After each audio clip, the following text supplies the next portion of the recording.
August 21, 1983, a day forever etched in the memory of Filipinos.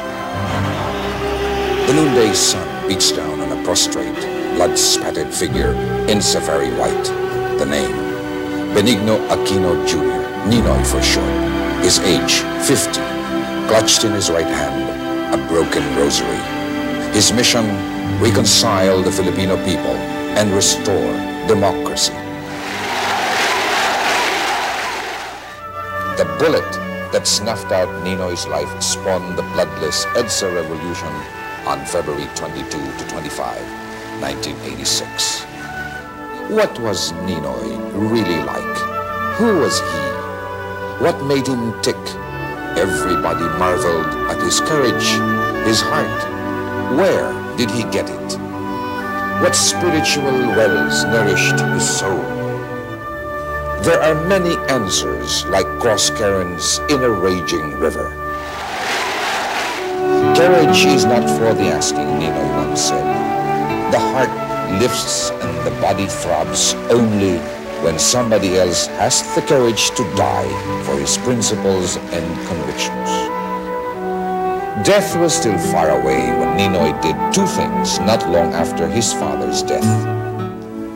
Ninoy became a journalist and covered the Korean War, age 17 to 18. Then he married Cory Cojuangco, age 21. Marriage to Cory Cojuangco was a godsend. Highly educated herself, Cory had the intellect, patience, and understanding Ninoy needed. And it came as no surprise that when the thunder broke into a tempest after Ninoy's death, Cory picked up Ninoy's torch and strode forth to battle. There was just one more step to take after the marriage to Cory: enter politics. Here was Ninoy going faster, higher, stronger than everybody else on his level. Youngest mayor at 23, youngest provincial vice governor at 27, youngest provincial governor at 28, youngest senator of the REM at 35. Only the presidency remained. Looming over Ninoy was the formidable figure of President Ferdinand Marcos. Ninoy reaped headlines with the greatest of ease, often at Marcos's and Imelda's expense. The young senator drew blood with the Jabida expose, brought down the House with revelations that Marcos owned a cluster of luxurious mansions, had Imelda hopping mad with his witty sallies on the Cultural Center, got back to Marcos by claiming the president had itchy, vagabond fingers that juggled items in the national budget. Obviously, Ninoy had his eye set on the presidency as the leading aspirant of the Liberal Party. Not very obviously, Marcos set about to foil Ninoy's bid by preparing secretly to declare martial law. And so, on September 21, 1972, Marcos proclaimed martial law, and another battle was joined between Marcos and Ninoy. To all intents and purposes, Ninoy looked like the loser, Marcos the winner. As the political wings of Marcos and his generals spread-eagled the country, Ninoy was shunted into a 4-by-5-meter prison cell in the grim fortress that was Fort Bonifacio.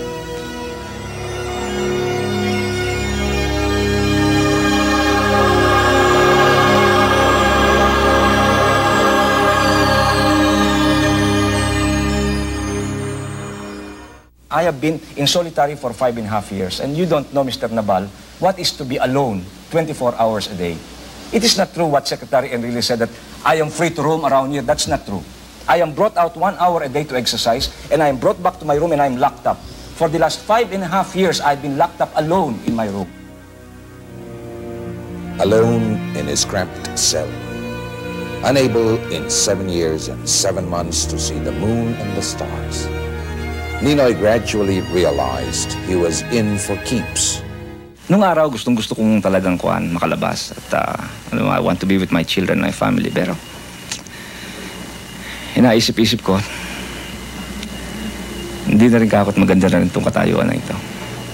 Ayoko naman masabi na dumating ang panahon na nagkasubukan, nalalaki tayo. Masabi naman at least na meron pa namang tumayo at naghirap. Up on the hills in Fort Magsaysay, Nueva Ecija, an even tinier cell awaited Ninoy. Laur was psychological torture of the worst kind. They brought me to a mountain hideout in the Sierra Madre and placed me in a box. I had only my brief and my t-shirt. I refused to eat because I thought they were poisoning me. There was nothing in the room, barely nothing. And I had nothing to do but twiddle my thumb. And for the first time in my life, I heard the ticking of every second, and I was counting every second into minutes. And as the minutes marched into hours, and the hours into days, and days into weeks, I knew what loneliness meant. Laur was complete isolation from the world. Not even Cory, or any member of the family, nor Senators Lorenzo Tañada or Jovito Salonga, Ninoy's top two lawyers, knew of Laur. In Laur, they stripped Ninoy of his eyeglasses, his watch, his wedding ring, his belt, his comb, his shoes. Each day, he had to ask for water, toothpaste, toothbrush, permission to go to the toilet from his guards. Laur was the agony of a man in the darkness, not knowing whether the morrow would mean death before a firing squad. But when I was placed in deep solitary confinement, nobody to talk to, I became desperate. And here I started to question the fundamentals of my belief. Firstly, is there really a God? Ninoy came close to the point of breaking, but he did not break. When I was brought to Laur, where I had my real great spiritual crisis in Laur, I started from the beginning and I disowned God. And so Ninoy returned to the rosary. For 9 days he said the rosary almost all day long, and he prayed as he had never prayed before. Dear Lord, I just want to see my wife and children for 30 minutes. After that, I can die. On the 9th day, Cory and the 5 Aquino children came, and the captain of the guard said, "Sir, you have 30 minutes." In prayer and in faith, Ninoy's tremendous vitality and energy turned inward in Laur. But in the depths of my desolation, I discovered my faith in my God. And it was only then that I realized I'm nothing. I realized that all the pomp, the glory of the Senate were ephemeral. That wealth, that clothing, keeping up with the Joneses was not of this world, really. And having discovered that, I have lost my appetite for power. 4 months after Laur, the martial law government of Ferdinand Marcos filed formal charges of subversion, murder, and illegal possession of firearms against Ninoy. The trial was what Ninoy and his legal counsel predicted it would be. A kangaroo court, a mockery of justice, a travesty of due process, where Ninoy was depicted as a killer communist. Many witnesses were paraded before me. I never saw them in my life. And yet they were pointing fingers at me, accusing me of crimes I never committed. They admitted to crimes. They said they were communists. They said they were number 3 in the communist hierarchy. And yet the government set them free, and I was in jail. But I knew that somehow I will regain my freedom. Maybe not in this world, but elsewhere.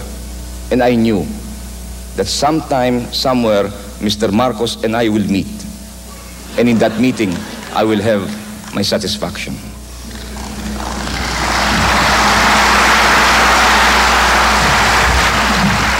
In his opening statement before Military Commission number 2, Ninoy announced he would boycott the trial. He said, "My act of non-participation is therefore an act of protest against the structures of injustice that brought us here. It is also an act of faith in the ultimate victory of right over wrong, of good over evil. In all humility, I say it is a rare privilege to share with motherland her bondage, her anguish, her every pain and suffering." And as the barrel-chested General Jose Sijuco and his commission members glowered at the defendant, Ninoy said, "Sirs, I know you to be honorable men, but the one undesirable fact is that you are subordinates of the President. You may decide to preserve my life, but he can choose to send me to death. Some people suggest that I beg for mercy, but this I cannot in conscience do. I would rather die on my feet in honor than live on bended knees in shame." It was during the trial that Ninoy staged a hunger strike. Nobody could stop Ninoy. It was Ninoy's way of protesting the unfairness of it all.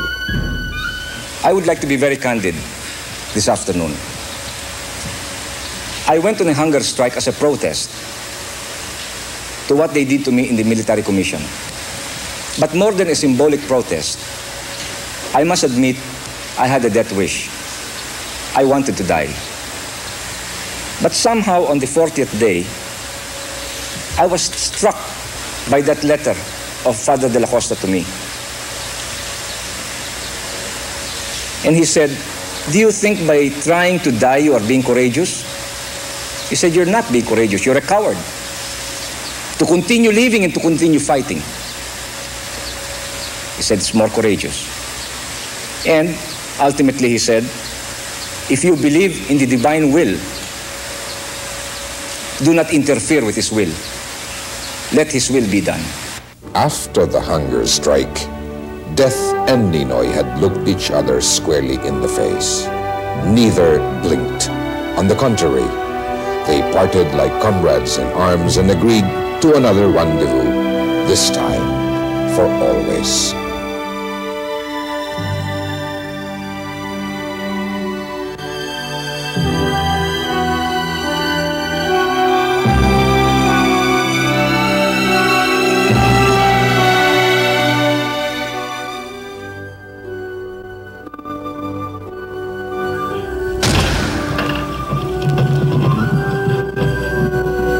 On November 25, 1977, the military commission sentenced Ninoy to death by musketry.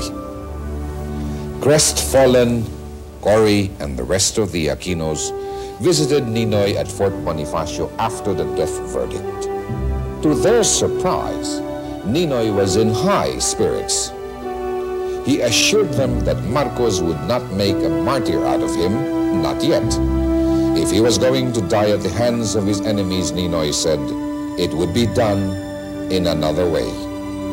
True enough, Marcos suspended the execution and called for a re-investigation of the case. But not long afterwards, fate quickened. The 1978 Batasan Pambansa elections. Against an earlier decision of the political opposition to boycott, Ninoy decided to participate. Thus was born Laban, a ragtag group of 21 opposition candidates with nothing but patriotism in their minds, audacity in their hearts, and fire in their bellies. As a result, the Laban rally started to pick up like swollen water breaking the dikes. The ever-bulging Laban crowds roared into the April 6 Noise barrage. It was a sight to see, a sound to hear, that Noise barrage. On election day, April 7, Marcos pulled out all the stops. The communists, he said, orchestrated the Noise barrage. The nation had to be saved, and so it was, Marcos fashion. Not one Laban candidate made it in the counting, despite several surveys that showed Ninoy as a top-notcher. So Ninoy was forgotten again, but not before he demonstrated that Filipinos could be roused, that their hearts could be touched, if only for an instant. This struggle can only mean victory for all of us. It will mean victory because we are different from those that we oppose. Those that we oppose are happy with the material wealth, but for how long? It is our duty and our obligation to tell Mr. Marcos that maybe he is wrong, but definitely Mr. Marcos is a human being, and I have not lost hope that we can still reach him in the recesses of his conscience. On March 19, 1980, while jogging outside his cell, Ninoy had a heart attack. I said, what's wrong with me? You have blocked arteries, and you must undergo an emergency triple bypass, otherwise you may die in 6 days to 6 months.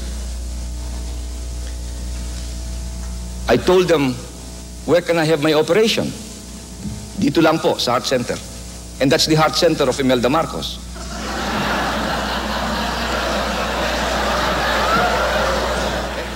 I said, if they cannot operate on me in America, please bring me to my cell. And so I wrote my letter to Mr. Marcos and made 2 covenants. That if I leave, I shall return. And 2, that while in America, I shall not speak out against his regime. All of a sudden, on Thursday morning, May 8, my wife visited me early in the morning, and she told me, the hospital is crawling with Metrocom cars. Guards all over the place. Baka kami magbibisita sa'yo. Then all of a sudden, my guards started jumping, putting their barong Tagalog, hiding all of their guns. I said, tama, may darating na VIP. And then lo and behold, the beautiful one ascended into my suite. And she sat down and said, naku Ninoy, sabi niya, I'm sorry to see you like that. Hindi ko lang nasabi sa kanya, kayo may kagagawa nito eh. At any rate, I had my bathrobe and I was like this, and she talked to me and we talked to her, and she was very nice about it. And then all of a sudden, after 1 hour, she said, would you like to go to America? Abay ka ko, sure. Oo. Sa tuwa ko, tinanggal ko pa yung aking kwintas, kako anting-anting ko ito, iwanan ko na kakuper dito. Palayasin na niyo ako, pumunta niyo ako sa Amerika. Sabi niya, there's a plane leaving at 6 o'clock. You can be in that plane. The 3 years in Boston were the best 3 years the Aquinos ever experienced as a family. Ninoy did his level best to make up for the 7 years and 7 months that he was in Fort Bonifacio. I've always said that Mr. Marcos is the original terrorist. He is right now employing state violence. But if we use violence against him, he will only justify the use of more violence against us. In other words, as Gandhi said, if he uses violence against you, do not give him a reason to justify his violence. Because if you're not violent, then before the bar of public opinion and before God, he is the only sinner. Finally, it became clear that Ninoy was coming home. The earlier muffled roll of distant drums that he was returning now hit Malacanang like a thunderclap. Ninoy had to be stopped at all costs. While it's true, Mr. Marcos, I said, that after my 8 years in prison, I have lost appetite for office. I am no longer seeking the presidency of this land. I'm not seeking anymore any office in this country.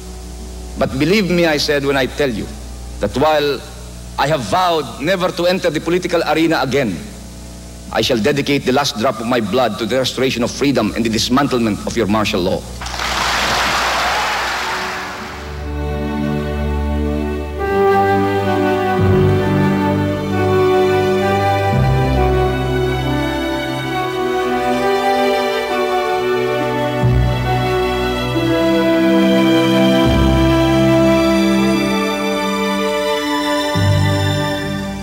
I am going back to the Philippines, and if I have to go back to jail, so be it. In a pre-return interview 3 weeks before he died, Ninoy said, Filipinos respect and admire courage best of all. Well, I'm going home. I'm going back home to prove to Marcos that I am not afraid of him. And I want to prove to our countrymen that I am going to stand my ground even at the risk of my life. And so Ninoy realized his moment of truth had come. Since he was denied his passport by Imelda, he used another one with a striking appellation, Marcial Bonifacio. It was a play of names to denote martial law and Fort Bonifacio. My feeling is we all have to die sometime. If it's my fate to die by an assassin's bullet, so be it. But I cannot be petrified by inaction or fear of assassination, and therefore stay in a corner. But flood tide had come. And Julius Caesar it was who said, decisions were made at flood tide before the waters recede. I think the very fact alone that we can land is victory enough. Hesitate and all is lost. I have promised to return. I have returned against all odds. August sunlight was streaming down Manila when Ninoy's China Airlines plane landed at the MIA before noon.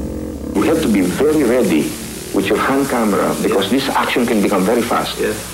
In a matter of 3-4 minutes, it could be all over, you know. And I may not be able to talk to you again after this. As he descended with burly military escorts, 25 shots rang out. Only one of them, the first, it seemed, killed Ninoy. The killing was awesome. It was also obscene. It did not square with the culture of the Filipino. It was like a hand crawling out of a slimy rock. It had an animal scream to it, a primal scream of somebody gone completely mad. It was unchristian. And because it was unchristian, it roused the Christian nation first to shock, then to shame, then to quiet indignation, then to street outrage. What happened on that airport tarmac that high noon fitted perfectly into a favorite quotation of Ninoy from a Chinese sage. There is a sublime thieving in all giving. A man gives us all, and we are his forever.